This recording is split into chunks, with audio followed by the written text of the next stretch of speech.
very quick distinction. For us in St. Lucia, some of us may have a nanny culture, and some of us, we know the maid. Explain the difference between who a maid is and who a nanny is. You get in a lot of trouble if you use the word maid in New York, especially. There is, a lot of stereotypes associated with the maid. And so a nanny is not a housekeeper by any means. A nanny is a professional, a co-parent that helps raise children and make sure that the child is safe. And there's so many different dynamics to the roles of nannies. But what the nanny is not a maid. As a matter of fact, I try never to use the word, because I think, again, because of that negative connotation that's attached to it, it opens the door to a lot of violation. They're looked upon as the help. So both nannies and housekeepers, these are professionals helping families, whether it is to raise children or the upkeep of a home. But a professional nanny in New York City is not the one who takes care of your house. Most families would have a housekeeper come in once or twice weekly to ensure that these duties are taken care of. And so you founded Nanny Connect Events. Yes. Explain that organization to us. Yes. I knew that nannies needed to connect. There were so many nannies, whether they were from Tibet or Mexico, and some of them were living alone, and there was so much isolation. And I knew that nannies needed to come together to get trained, come together under one umbrella where they were told that they can do anything that they can dream of. And that was the dream for Nanny Connect events. And so I started Nanny Connect this year. The first Nanny Connect event was in Brooklyn. And I knew that I needed to bring these women together. And I heard very clearly, when I prayed and sought God's guidance to make sure it's like a rainbow. So I saw women, whether they were white and black and Hispanic, whatever they were, they had to be in that one place, being told that they are incredible, phenomenal women that help move New York City. Because I have often joked that New York City is stroller city. As much as we have yellow taxi cars, we have strollers in the streets of New York, and so they are an important ingredient to the success of that place. And so I needed to tell that story. So on that spring morning, 168 nannies came, and I wanted to make sure that there was culture in there. So we had quadrille dance, and we had people that didn't look like me, wondering what are they doing. But a combination of culture and, again, people being motivated at Nanny Connect in Brooklyn was something that I'll always remember. And it opened the door to Nanny Connect event 2, which took place in Manhattan.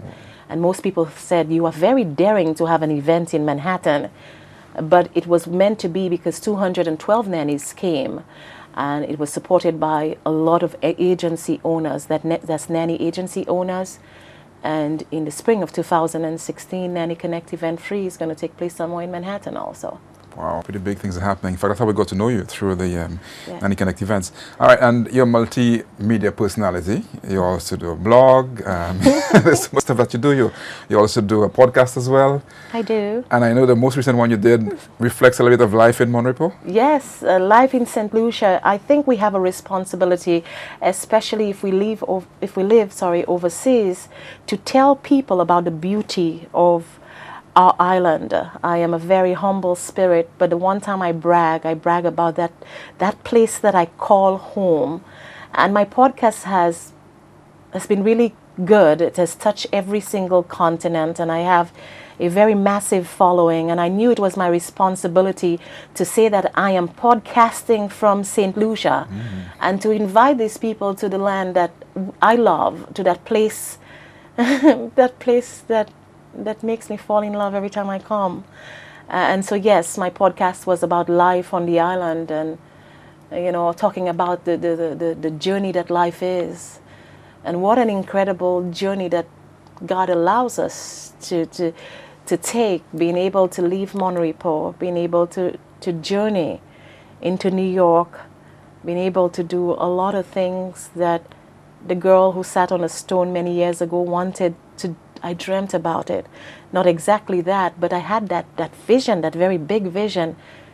And to come back home and to do this at home, for me, it summarizes so much. So persons who want to follow your podcast can do so through novelle.buzzsprout.com. We'll put it on the screen so people can actually follow as well. So where does your writing take you next?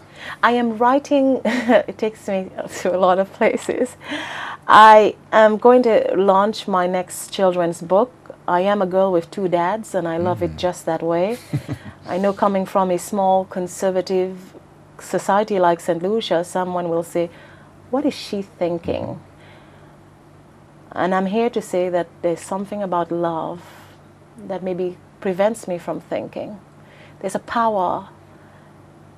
Love is a powerful thing. And in my book, this little girl is telling the story of being raised by 2 dads, and she's saying that I love it just that way. For me, it's not my business. The lifestyle of the parents. I'm not going to judge their lifestyle. I'll never judge their lifestyle because I've worked in the homes of these, people, gay couple that have loved me and respected me so much. It's to narrate this child's story. So I will do that next year.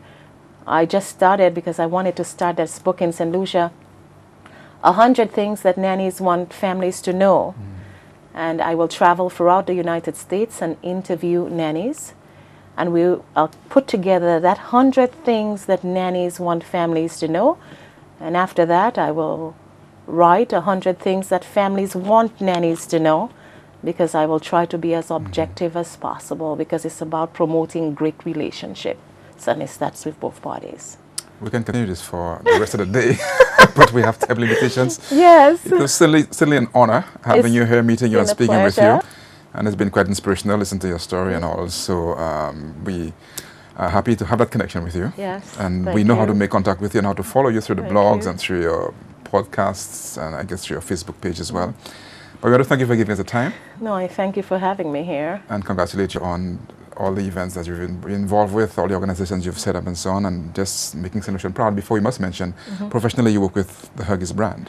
A brand that is an excellent diaper choice, Huggies. I do work with them, and I am always very eager to promote that brand because they have been so supportive of the nanny community, and it's a phenomenal brand of products, and I hope that one day we can do stuff on the island itself. So yes, I absolutely love the Huggies brand.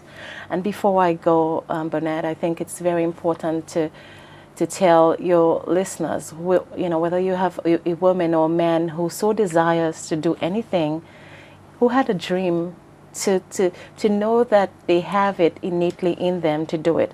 But most importantly, to send a message to young children that if you stay the course and you do the right thing in life, that you can create a life that you want for yourself, no matter whether you came from, again, Soufrière, or whether you are up in Cap Estate, or whether you're in Monrepo. You have the capacity to do anything that you want to do in life.